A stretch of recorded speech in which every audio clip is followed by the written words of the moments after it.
தமிழக மக்களுக்கு வணக்கம். ஸ்டாலினின் டெல்லி பயணம் வெற்றிகரமாக டெல்லிக்கு சென்று ஸ்டாலின் திரும்பியுள்ளார் அப்படின்ற செய்தியை கூச்ச நாச்சமே இல்லாம, அதாவது மீடியாக்கள் இதை ஏதோ மிகப்பெரிய வெற்றி பயணம் என்பது போல சித்தரிப்பதுதான் இங்கே வேடிக்கையாக இருக்கிறது. மக்கள் அனைவரும் முட்டாள்கள். அவர்களுக்கு விஷயம் என்ன என்பது கூட தெரியாது. ஸ்டாலின் எதற்காக டெல்லி சென்றார் என்பது கூட அவர்களுக்கு தெரியாது. அதற்கு முன்னர் துரைமுருகன் ஏன் டெல்லி சென்றார் என்பதும் தெரியாது. அதற்கு முன்னர் செந்தில் பாலாஜி எதனால் டெல்லி சென்றார் என்பதும் தெரியாது. ஊரில் நல்ல விதமாக எல்லாம் நடந்து கொண்டிருக்கிறது. அந்த நல்ல விதமாக எல்லாம் நடந்து கொண்டிருக்கின்ற காரணத்தினால் அவசரமாக நீலகிரியிலிருந்து திரும்பிய ஸ்டாலின் தனியாக கிளம்பி டெல்லிக்கு சென்றார்.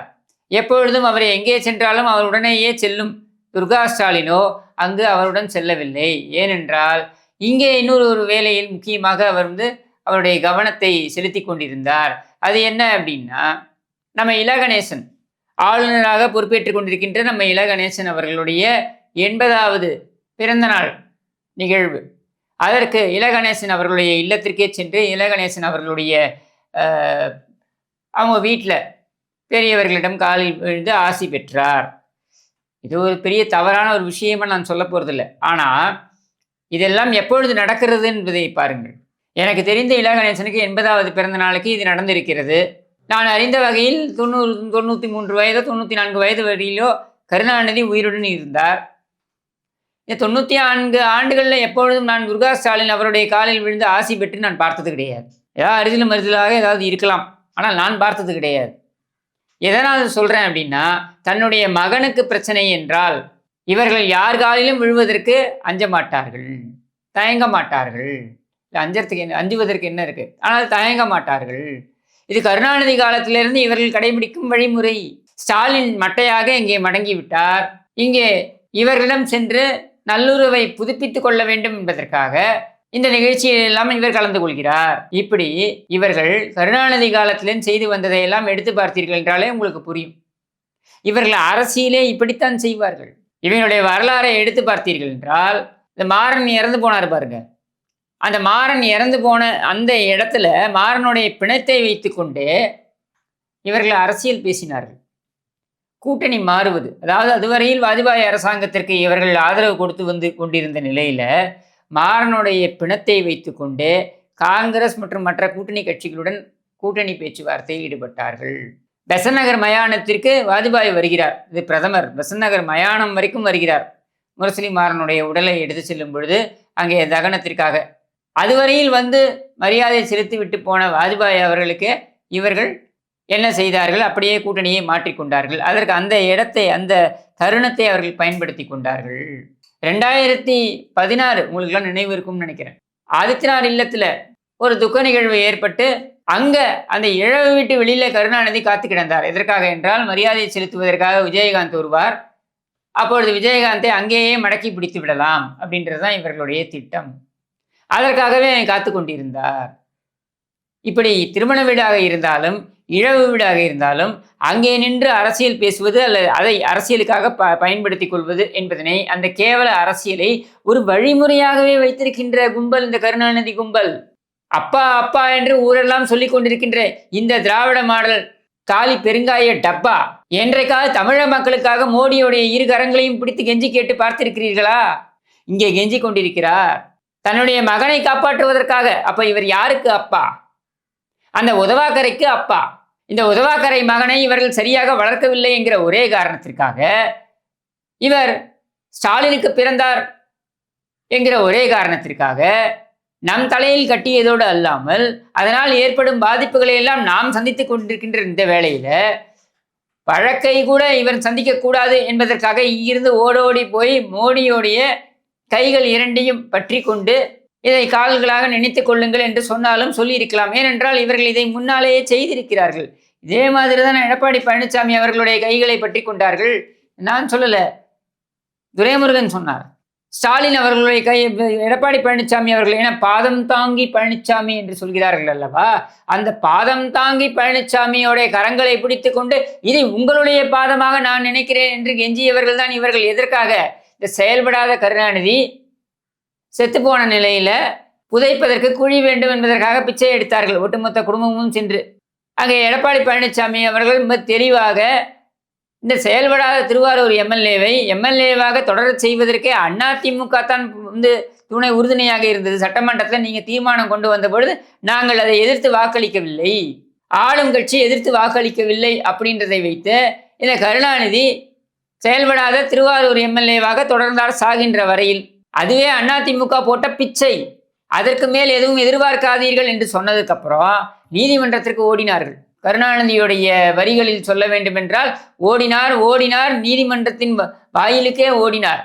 அங்கே சென்று நீதிபதிகளிடம் புழுகினார்கள். என்ன புழுகினார்கள்? தன்னை மரீனா கடற்கரையில் புதைக்கவில்லை, தன்னை கூவக்கரையில் தான் புதைக்கிறார்கள். விதி எப்படி விளையாடி இருக்கிறது பாருங்கள். எந்த கூவத்தில் முதலை இருக்கிறது என்று கொள்ளையடித்தாரோ அவர் தன்னை கூவக்கரையில் தான் புதைக்கிறார்கள் என்று வாதிடும் நிலைக்கு கொண்டு போய் நிறுத்தியது. அவ்வாறு பெறப்பட்டதுதான் அந்த குழி. அதற்கு மேல்தான் இவர்கள் தயிர்வடை படையலை வைத்துக் கொண்டிருக்கிறார்கள். இதை ஏன் சொல்றேன் அப்படின்னா, இவர்கள் யார் காலிலும் விழுவதற்கு தயங்க மாட்டார்கள். ஆனால் அது இவர்களுடைய சுயநலத்திற்காக மட்டும்தான் இருக்கும். இங்கே ஒரு விஷயத்தை நீங்கள் புரிந்து கொள்ள வேண்டும். அரசியல் தலைவர்கள் மற்ற அரசியல் தலைவர்களிடம் சென்று கெஞ்சியது மன்றாடிய வரலாறு இருக்கிறதா என்றால் இருக்கிறது. 1971 கருணாநிதி இந்த மதுவிலக்கை வாபஸ் பெற வேண்டும் என்ற அந்த கொள்கை முடிவை எடுத்த பொழுது அவருடைய இல்லம் தேடி கொட்டும் மழையில் சென்று அதை செய்யாதே என்று மன்றாடியவர் ராஜாஜி. அவ்வாறு ராஜாஜி அவர்கள் அவரிடம் கெஞ்சி கேட்டுக்கொண்டு அங்கிருந்து கிளம்பியவுடன் பத்திரிகையாளர்களை சந்திக்கிறார் கருணாநிதி. கருணாநிதி என்ன சொல்கிறார் தெரியுமா? ராஜாஜி அவருடைய மகனுக்கு வேலை தேடி வந்தார், என்னிடம் வேலைக்காக கேட்டு வந்தார் என்று கூசாமல் பொய்யுரைத்தார், அவமானப்படுத்தினார். அன்றைக்கு எதிர்நிலையில் இருந்த காமராஜர் ஒரு அறிக்கை விட்டார், இதற்கு பதிலளித்தார். ராஜாஜி பதில் சொல்லவில்லை. இந்த கருணாநிதிக்கெல்லாம் நான் ஏன் பதில் சொல்ல வேண்டும் என்று இருந்திருக்கலாம். ஆனால் அதற்கு பதில் காமராஜர் அவர்கள் கொடுத்தார். என்ன கொடுத்தார் தெரியுமா? ராஜாஜி யார் வீட்டுக்காக இருந்தாலும் அங்கே சென்று கெஞ்சுவதை தவறாக எண்ண மாட்டார், தயங்க மாட்டார். ஆனால் அதை ஒருபோதும் சுயநலத்திற்காக செய்ய மாட்டார் என்று செவிட்டிலே அறைந்தார் போல ஒரு பதிலை கொடுத்தார். எதற்காக சொல்றேன்னா, இவர்களுடைய வரலாற்றில் யாரிடமெல்லாம் எதற்காக எல்லாம் கெஞ்சி இருக்கிறார்கள் என்பதனை எடுத்து பாருங்கள். அதை எடுத்து பார்த்தீர்கள் என்றால் அது எதுவுமே பொதுநலன் சார்ந்து இருக்காது. அது எல்லாமே சுயநலன் சார்ந்துதான் இருக்கும். மக்களிடமே கூட வந்து கெஞ்சுவார்கள். மக்களிடமே எப்படிலாம் கெஞ்சி இருக்கிறார்கள். நான் என்ன தவறு செய்தேன்? இப்போ எம்ஜிஆர் கேட்கிறாருங்க 1980 அவருடைய ஆட்சி கலைக்கப்பட்ட பொழுது எம்ஜிஆர் கேட்கிறார், நான் என்ன குற்றம் செய்தேன்? என் ஆட்சியை ஏன் கலைத்தீர்கள்? தாய்மார்களிடம் கேட்கிறேன், உங்களுக்கு நன்மைகளை செய்ய வேண்டும் என்று நினைத்தது தவறா? உங்களுக்கான அருமையான திட்டங்களை கொண்டு வந்தது தவறா? இங்கே தீய சக்தி திமுகவை அப்புறப்படுத்த வேண்டும் என்று நினைத்தது தவறா என்றெல்லாம் அவர் கேட்டார். இது மக்களிடம் சென்று ஆக்கப்பூர்வமாக ஒரு தலைவர் இறைஞ்சி கேட்டுக்கொள்வது. அப்ப கருணாநிதி கேட்டார். என்ன கேட்டார் தெரியுமா? 84 நாங்கள் என்ன தவறு செய்து விட்டோம்? தேன் எடுத்தவன் புறங்கையை நக்க மாட்டானா? அதுபோல்தான் நாங்களும் நக்கினோம். அதற்காக எங்களுக்கு இவ்வளவு பெரிய தண்டனையா? எங்களிடம் ஆட்சியை கொடுத்து விடுங்கள். எம்ஜிஆர் திரும்ப வரமாட்டார், அவர் இறந்து போய்விட்டார், ஐஸ் பெட்டியில் இருக்கிறார். ஆட்சியை கொடுத்து விடுங்கள், அவர் வந்தால் திரும்பி அவரிடம் தருகிறோம். இங்கே எங்கேயாவது பொதுநலன் இருக்கா? எம்ஜிஆர் சொன்னார் என்றால், உங்களுக்கு நான் திட்டங்களை கொடுத்தேனே, என் ஆட்சியை கலைத்து விட்டார்களே, நான் என்ன தவறு செய்தேன், எனக்கு நீதி வழங்குங்கள் என்று மக்களிடம் கேட்பது எப்படி? நான் புறங்கையை தானே நக்கினேன், எனக்கு இன்னமும் தண்டனை கொடுத்து கொண்டிருக்கிறீர்களே அப்படின்னு போய் கெஞ்சுவது எப்படி? இதுதான் மலைக்கும் மடுவுக்கும் இருக்கக்கூடிய வித்தியாசம். அதனால் தான் நாங்கள் சொல்கிறோம், எந்த குழந்தையும் நல்ல குழந்தை தான் மண்ணில் வேற கையிலே, அது எம்ஜிஆர் ஆவதும் கருணாநிதி ஆவதும் பண்பின் அடிப்படையிலே என்று.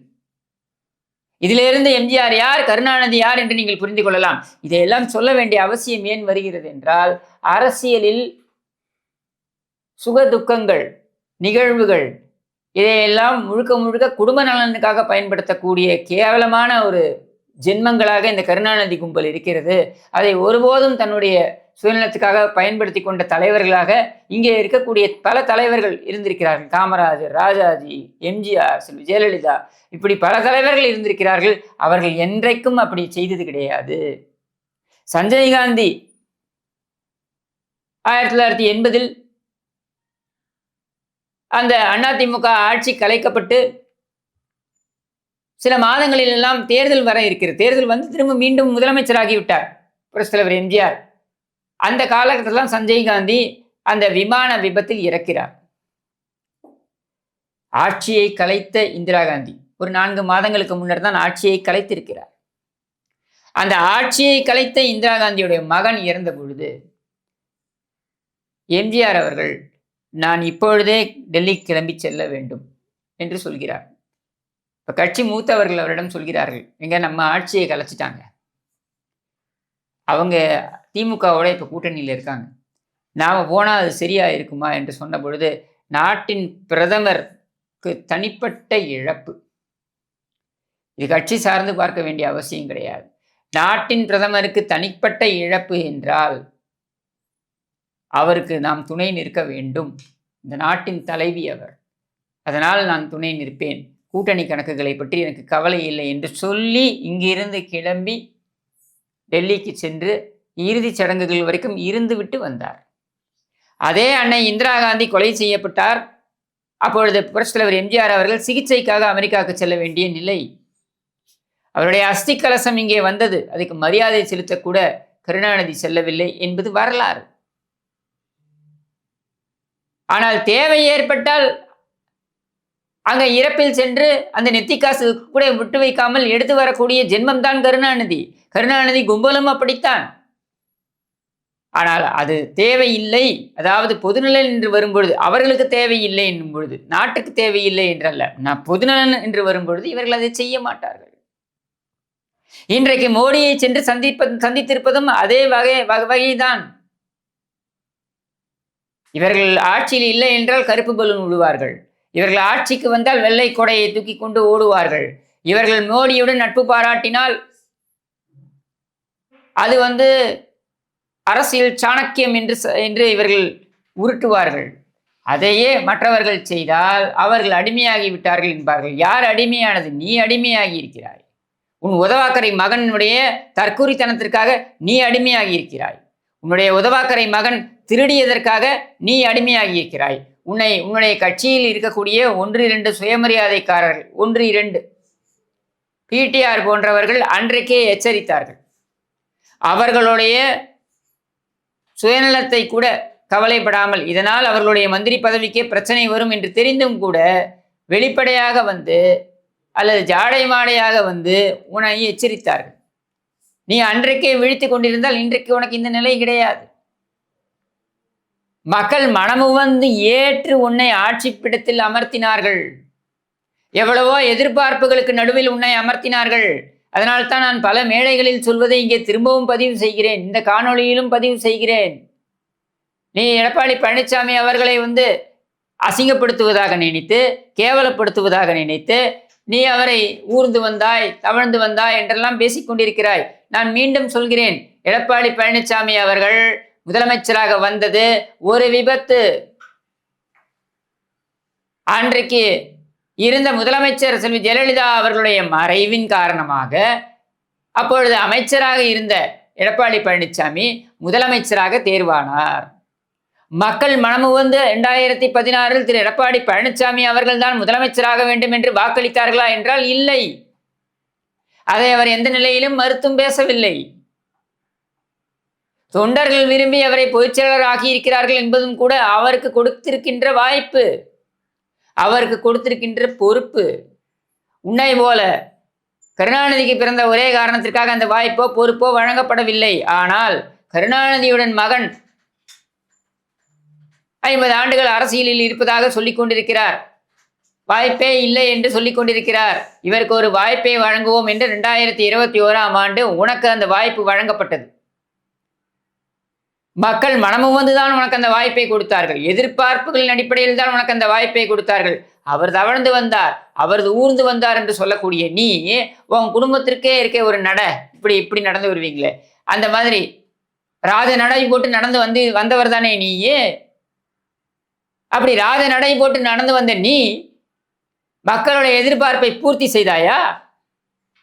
உனக்கு திராணி இருந்தால், உனக்கு தெம்பு இருந்தால், உனக்கு யோகியதை இருந்தால், இது எதுவுமே உனக்கு கிடையாதுன்றதை நான் ஆணித்தரமாக நம்புகிறேன். ஆனால் உன்னையும் நம்பி வாக்களித்த மக்களுக்காக நான் சொல்கிறேன். உனக்கு இதெல்லாம் இருந்தால் நீ என்ன செய்திருக்க வேண்டும்? நீ நியாயவானாக இருந்தால், நீ யோகியனாக இருந்தால், திமுக காரன் அது எல்லாமே இருக்க முடியாது. இருந்தாலும் இதெல்லாம் நீ இருப்பாய் என்கிற எதிர்பார்ப்பில் மக்கள் உனக்கு வாக்களித்திருக்கின்ற காரணத்தினால் நான் கேட்கிறேன், நீ உத்தமனாக இருந்தால், அது எப்படி கருணாநிதிக்கு பிறந்துட்டு உத்தமனா இருக்க முடியும்? இருந்தாலும் அப்படியெல்லாம் நீ இருந்தால் நீ என்ன செய்திருக்க வேண்டும்? நீ எடப்பாடி பழனிசாமி அவர்களிடம் நேரடியாக விவாதத்திற்கு முன்வந்திருக்க வேண்டும். இப்பொழுதும் சொல்கிறேன், பகிரங்க சவாலாக சொல்கிறேன். நீதான் சட்டமன்றத்தில் நேரலைக்கான அந்த உபகரணங்கள் இல்லை, வசதிகள் இல்லை என்று சொல்கிறாய். சரி, உன்னுடைய சன் டிவி திமுகவுடைய பணத்தை கொள்ளையடித்து உன்னுடைய கேடி சகோதரர்கள், உன்னுடைய உறவினர்கள், அந்த மாறன் சகோதரர்கள் வைத்திருக்கிறார்களே சன் டிவி, அந்த சன் டிவியில் நேரலை வசதி இருக்குது தானே? நீங்க தான் பள்ளந்தோண்டி திருடி கேபிள் போட்டு திருடி அந்த அந்த அந்த நிறுவனத்தை அப்படியே வளப்படுத்தி இருக்கிறீர்களே, அந்த நிறுவனத்தில் லைவ் ரிலே இருக்கும் தானே? நேரலை வசதி இருக்கும் தானே? வா, மேடை போடு, சன் டிவி நேரலை செய்யட்டும். உனக்கு யார் பிடிக்குமோ அவரை கூட்டு வந்து நடுவராக நீ அமர்த்து, இதையெல்லாம் நீ செய். அங்கே விவாதிப்போம். விபத்தால் வந்த முதலமைச்சர் எடப்பாடி பழனிசாமி அவர்கள் 4.5 ஆண்டுகள் அவருடைய ஆட்சியின் சாதனைகளை அவர் பட்டியலிடட்டும். நீ உன்னுடைய ஆட்சியின் சாதனைகள் என்று 4 ஆண்டுகளில் என்ன கிழித்தாய் என்பதனை பட்டியலிடுவதற்கு தயாரா? தயார் என்றால் இந்த சவாலை பகிரங்கமாக முன்வைப்போம். இத்தனைக்கும் திரு எடப்பாடி பழனிசாமி பன்னீர்செல்வத்தால் கொடுக்கப்பட்ட குடசல்கள், தினகரனால் கொடுக்கப்பட்ட குடசல்கள், இதை தவிர்த்து கொரோனா காலத்தில் ஏற்பட்ட இடர்பாடுகள், என்னால் முதல் கொரோனா மிக கடினமாக ஒரு காலமாக இருந்தது, இதையெல்லாம் சாக்கு போக்காக அவர் சொல்ல மாட்டார். ஆனால் நீ இது எதுவுமே இல்லாமல் இந்த ஆட்சியை நீ எப்படி அலங்கோலமாக நடத்தி இருக்கிறாய், அல்லது சாதனை என்று ஏதாவது இருக்கும் என்றால் பட்டியலிடுவதற்கு, அதை ஒப்பிட்டு பார்ப்பதற்கு தயாரா? விவாதிப்பதற்கு தயாரா? உன்னால் முடியுமா? நீ துண்டு சீட்டோடையே வா. எடுத்து கொடுப்பதற்கு ஒரு ஆளு பட சேனையை பக்கத்திலே வச்சுக்க. இதையெல்லாம் வைத்தும் கூட உன்னால் முடியாது. ஏனென்றால் சாதனை என்று சொல்வதற்கு எதுவும் கிடையாது. உன்னால் வந்ததெல்லாம் ரோதனை, வேதனை தான். உன் ஆட்சியே ஒரு களங்கம். அது தமிழக அரசியலில் ஒரு மிகப்பெரிய கரும்புள்ளி உன்னுடைய ஆட்சி. நேற்று போலீஸ் ஸ்டேஷனில் நடக்கிற கூத்து இது. ஒருவன் கொலை செய்துவிட்டு நான் தான் கொலை செய்தேன் என்று காவல் நிலையத்துக்கு போகிறான். அவ்வாறு காவல் நிலையத்துக்கு போகக்கூடியவன், காவல் நிலையத்தில் சொல்றாங்களா, இது தலைநகரத்தில் நடக்கக்கூடிய கூத்து இது. காவல் நிலையத்தில் சொல்கிறார்களாம், நீ இந்த லிமிட்டுக்குள்ள உன்னுடைய கொலை சம்பவம் நடக்கல, அதனால நீ அந்த ஸ்டேஷனுக்கு போ அப்படின்னு சொல்லிட்டு. எப்படி இருக்கு பாருங்க. உச்ச நீதிமன்றத்துடைய வழிகாட்டுதல்கள் மிக தெளிவாக என்ன சொல்கின்றன?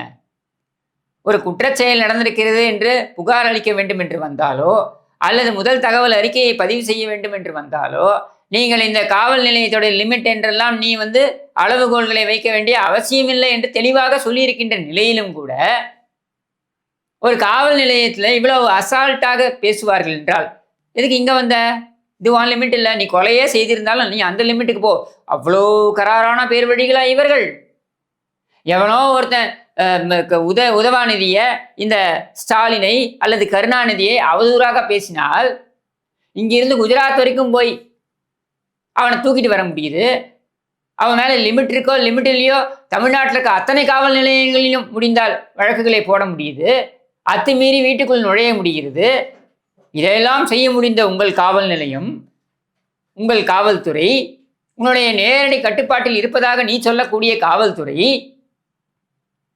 ஒருத்தன் கொலை செய்து விட்டேன் என்று சொல்லி தானாக முன் சரணடைய வந்தால், இந்த லிமிட்ல நீ இல்லை வேற லிமிட்டுக்கு போன்னு நீ சொல்றீங்கன்னா எந்த அளவுக்கு இந்த காவல்துறை மலிந்து போய் இருக்கிறது என்பதனை யோசித்து பாருங்கள்.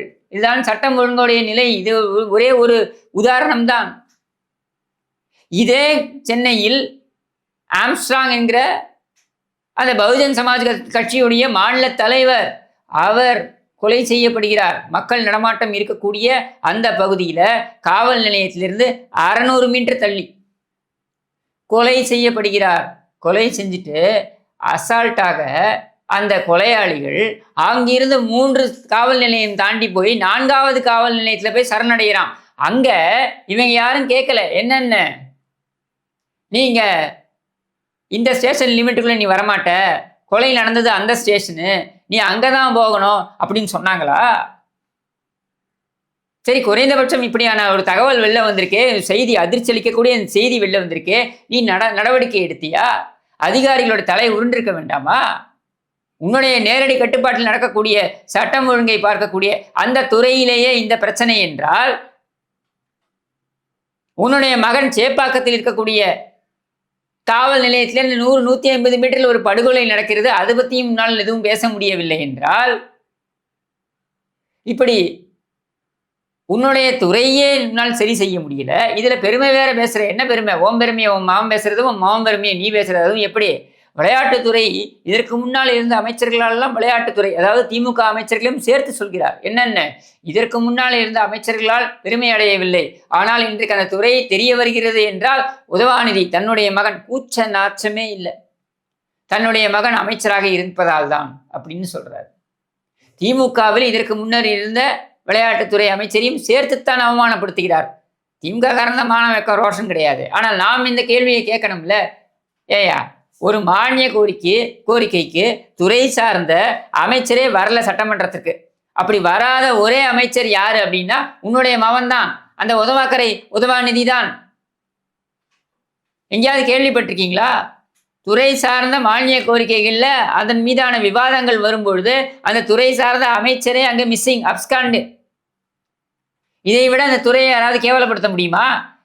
இதை விட இந்த அரசாங்கத்தை யாராவது கேவலப்படுத்த முடியுமா? இதை விட இவர்களுக்கு வாக்களித்த மக்களை யாராவது கேவலப்படுத்த முடியுமா? இது நடந்து கொண்டிருக்கிறதுங்க. இதே சட்டமன்றத்தில் அந்த மானிய கோரிக்கையை யார் படிக்கிறார்? முதலமைச்சர் படிக்கிறார். மகன் வரல, மகன் தூங்கி எழுந்துக்கல, சட்டமன்றத்துக்கு வரல, அதனால் நான் படிக்கிறேன் என்று. அதே சட்டமன்றத்தில் இன்னொரு கூத்தும் அரங்கேறுகிறது. என்ன? ஒரு துறை சார்ந்த கேள்வி வைக்கப்படுகிறது. அந்த மானிய கோரிக்கைக்கு வந்த அமைச்சர் எழுந்து சொல்கிறார், எனக்கு போதிய அதிகாரம் இல்லை, எனக்கு போதிய அதிகாரம் இந்த துறையில் வழங்கப்படுவதில்லை, நிதி ஆதாரங்களும் இல்லை, எனக்கு அதிகாரமும் இல்லை. இதை சொன்ன உடனேயே நம்ம ஐஸ் ஃப்ரூட் அப்பாவும் என்ன செய்கிறார்? பேசுனது போன உட்காருங்க என்கிறார். இந்த அவலமும் இந்த சட்டமன்றத்தில் தான் நடைபெறுகிறது. இந்த அவல நிலைக்கு அந்த அமைச்சர் அனுப்பி வைக்கப்பட்டது ஏன்? திறமை இல்லை என்பதனாலா? உதவாநிதி போன்ற உதவாக்கரையெல்லாம் இருக்கும் பொழுது இந்த அமைச்சருக்கு என்ன குறை இருந்திருக்க முடியும்? ஏனென்றால் இந்த குடும்பம் ஆண்டுக்கு ஒரு துறையிலிருந்து மட்டும் 30-40 கோடி சுருட்டி கொண்டிருக்கிறது. அதை எங்கே கொண்டு போய் வைப்பது என்பது கூட தெரியாமல் விழிபிதுங்கி நிற்கிறது என்ற உண்மையை போட்டு உடைத்தார் என்பதனால் அவர் ஓரங்கட்டப்பட்டிருக்கிறார்.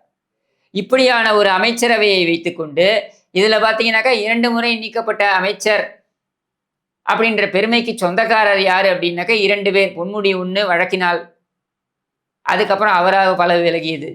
2வது செந்தில் பாலாஜி.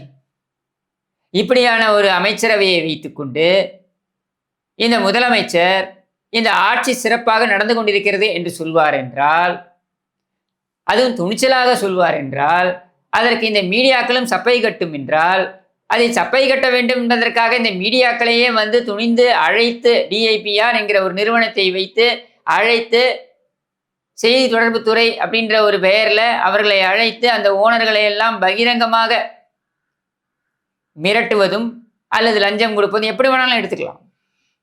ஒரு ஓனருக்கு ஒரு அதிகாரி இருப்பார் அப்படின்னா என்ன அர்த்தம்? அந்த அதிகாரியுடைய வேலை அந்த ஓனரை கண்காணிப்பதா? அப்படி என்றால் அது மிரட்டல். இல்லை, அந்த அதிகாரி இந்த ஓனருக்கு தேவையானதையெல்லாம் சகலத்தையும் செய்து கொடுப்பார் என்று சொல்வீர்கள் என்றால் அது லஞ்சம். எப்படி பார்த்தாலுமே இது கேவலம். இந்த கேவலமும் அதிகாரப்பூர்வமாக இங்கே அரங்கேறுகிறது இந்த அரசாங்கத்தில். இந்த மீடியாக்களும் இதை சப்பை கட்டி கொண்டிருப்பார்கள் என்றால் நாம் ஒட்டுமொத்தமாக புறக்கணிக்க வேண்டியது இந்த திமுகவை மட்டுமல்ல, இந்த திமுகவுக்கு இவ்வளவு செய்து முட்டுக் கொடுக்கின்ற கூட்டணி கட்சிகள், இந்த திமுகவின் அயோக்கியத்தனத்தை எல்லாம் வெளிக்கொண்டு வந்து மக்கள் மத்தியில் கொண்டு போய் சேர்க்க வேண்டிய கடமையிலிருந்து தவறிவிட்ட மீடியாக்கள் என்று அத்தனையும் நாம் புறக்கணிக்க வேண்டும். இதைத்தான் நான் காலமாக சொல்லிக் கொண்டிருக்கிறேன். இதற்கான வாய்ப்பு, பொன்னான வாய்ப்பு 2026 நமக்கு கிடைக்கவிருக்கிறது. அதை நாம் சரியாக பயன்படுத்திக் கொள்வோம் என்று கூறி விடைபெறுகிறேன். நன்றி, வணக்கம்.